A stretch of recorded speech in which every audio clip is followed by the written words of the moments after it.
What's happening, envoys? Welcome back to the channel.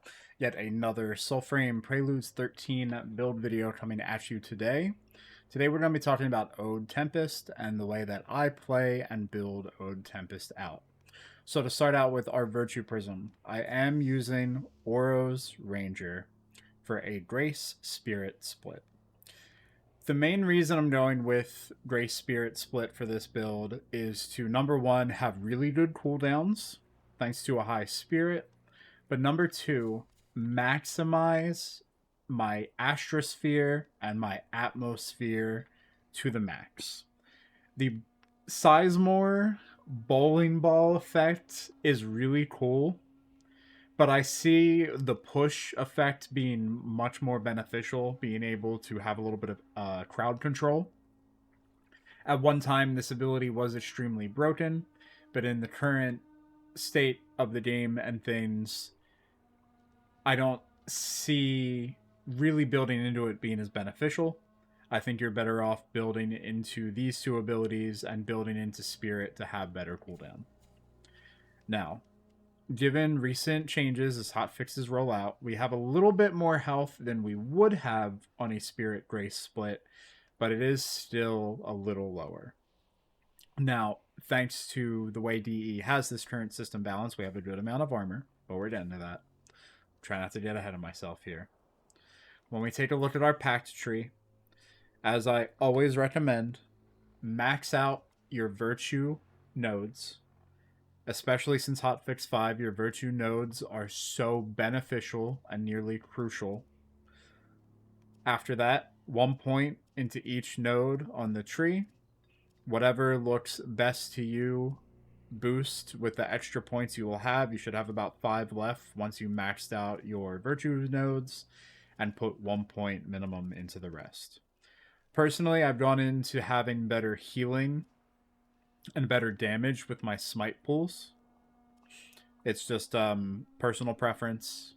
It's my playstyle, what I like, and I think this build really benefits from having the extra healing and AoE damage available, considering all the armor you can build up. Now, for talismans, this is another build where I pretty much exclusively recommend the Triune Talisman. The Triune Talisman is from the Crypt of the Cercade. It is, in my opinion, the easier puzzle in the Crypt of the Cercade. And if you do not have the Triune Talisman, I highly recommend going to avocot.org and looking up how to get it, or finding another YouTube guide on how to get it. We're going to save some time here, not getting too deep into that. Now, if you don't have it, look at what you have that gives minimum 1 to each virtue. So if you have a talisman that gives just +1 to each, use it. If you have something like Synod's Belljar or Odin's Fang, Dire Skull, that gives you at least 1 but is really weighted towards a particular virtue, use it based off whatever weapon you have chosen. Now, for our armor. Given we are rocking Oro's Ranger, given we're on a Spirit Grace split, the best set I have found that scales with those is the Mockery set from Thrice Bound Impid. There are currently 2 Thrice Bound Impids in the game. One of them is a Dungeon Adari. The Dungeon Adari will be guaranteed to spawn in Coda, and of course Thrice Bound Impid is always there, and both of them will be available every half hour.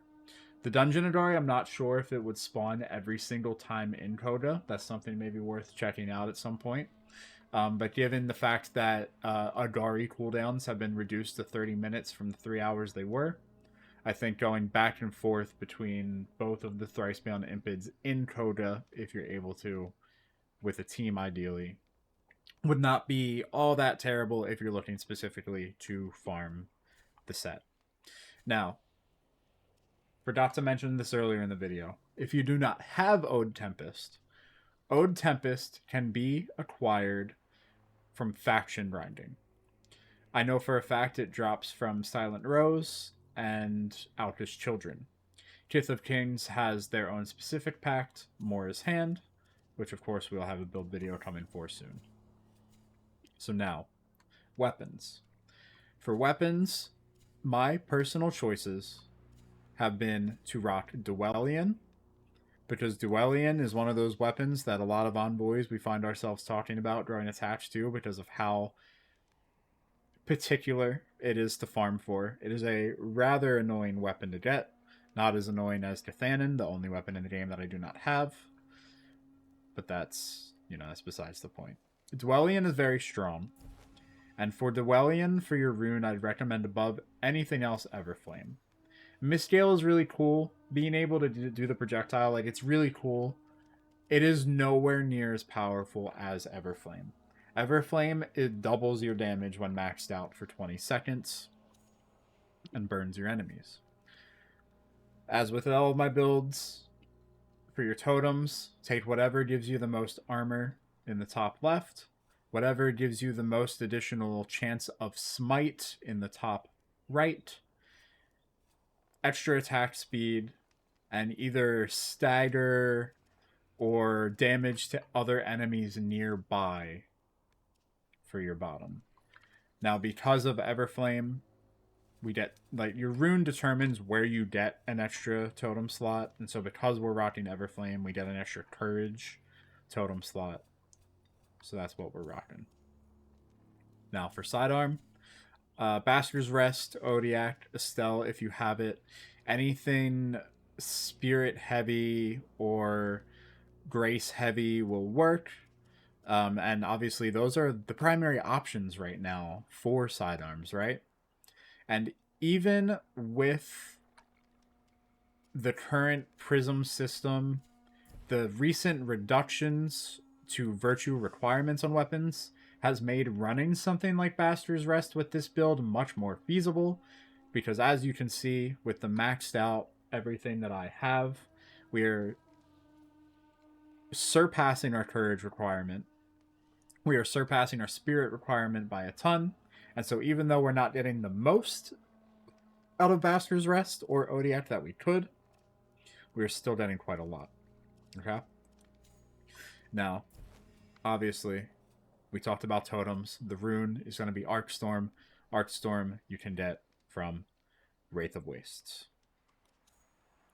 Now, we're going to have a little movie magic, and we're going to cut to a little build demonstration on Mendicant King and Koga. See you in a second. Alright, so welcome back. We are now going to pop our Koga as we get up to Mendicant King here.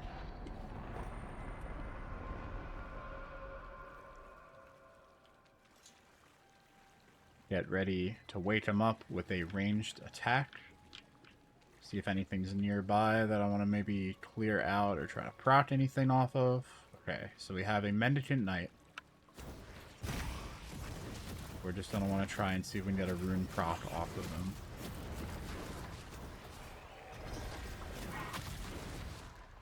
No luck, that's fine. So what we'll do is we'll just wake him up, switch back to Duelian. Now we're going to pop our 2, pop our 3, building up our armor. Now we're just going to go to town on everything. Bowling ball because we can. And the whole thing with Ode'n Tempest here is just building up really insane armor off of your 2 and 3. Now it will not last forever, so I have to be really careful here. This is a much more defensive build. Very good in a group. Unfortunately, not as much of an offensive build, but as you can see, we can hold our own pretty well. We've used 1 healing potion so far, and even in Koga, we have our mechanics back pretty quickly here, so we're able to pop our 2, pop our 3, get our armor going, get back in, just going to town. And of course, if we did get a rune proc here, we'd be even better off. We have that life steal from Duelian.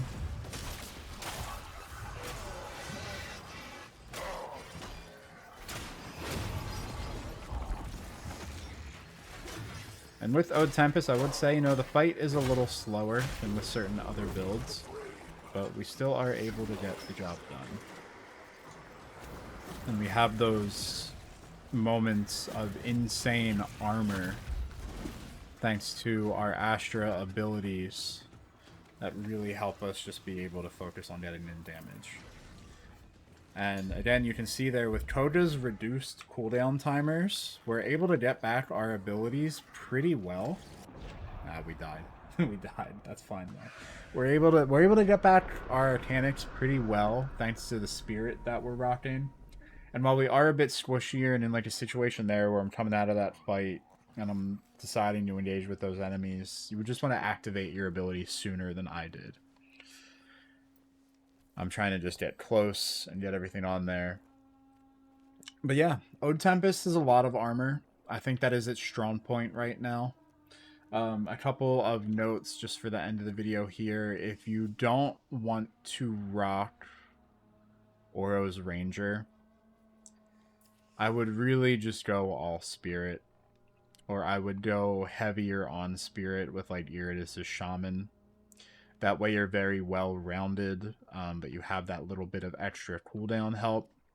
Now I'm sure Ode'n Tempest on Koda with max Spirit, those cooldowns are probably going to be pretty crazy. You're going to be a little squishy, but you're out, like if you're going to rock Oro's Ranger, you're already kind of squishy as it is. And even though Spirit, you're squishier than ever, you're squishier than any other virtue alignment, and the armor's a little lacking. But hypothetically, if you're able to really keep those abilities going with the cooldowns, you should be okay. And of course, if you are going to change your attunement, it's going to affect your weapons. But obviously, if you're building all into Spirit, you're primarily just going to be using magics anyway. So yeah, that has been Ode'n Tempest, how I'm rocking Ode'n Tempest. Ode'n Tempest is a peculiar one out of all the rest of the packs for sure. It is the most defensive by far. Even though you have things like Siren and Oshelda. Siren's very crowd control, very dead in and out, very keep yourself like kind of hidden. Oshelda's very healery, has crowd control itself, but also some DOT. And then we have Ode'n Tempest here, which is really just building up armor like crazy to be able to take some hits. So yeah, thanks for watching another build video. Make sure to subscribe, leave a like, leave any comments down below with any thoughts on the build videos or Soulframe Preludes 13 right now. And thanks again for watching.